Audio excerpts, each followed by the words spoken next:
What's up mga katapyas? Kumusta po kayong lahat? Sana po ay nasa mabuti kayong kalagayan. For today's video nga po ay gagawa po ako ng mga mukha dito sa aking foam board. Nakagawa na nga po ako kanina ng dalawa.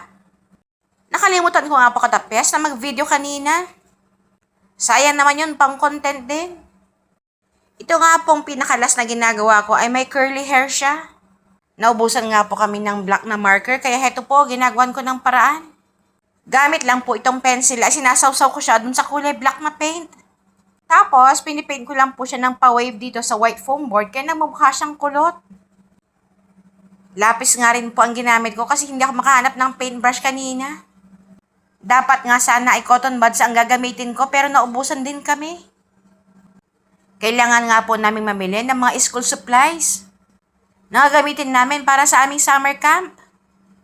Nag-sketch nga lang ako katapyas ng leeg at saka ng shoulder nitong batang ginagawa ko.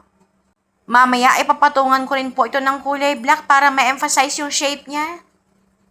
Heto nga po at binalikan ko yung ginawa ko kanina. Hindi ko po kasi siya nalagyan ng kulay black na lining para sa kanyang mukha.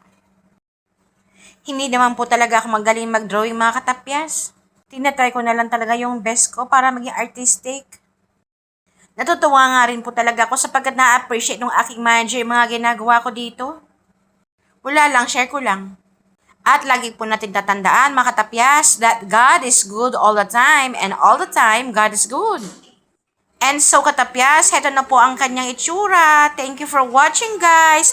Till my next video.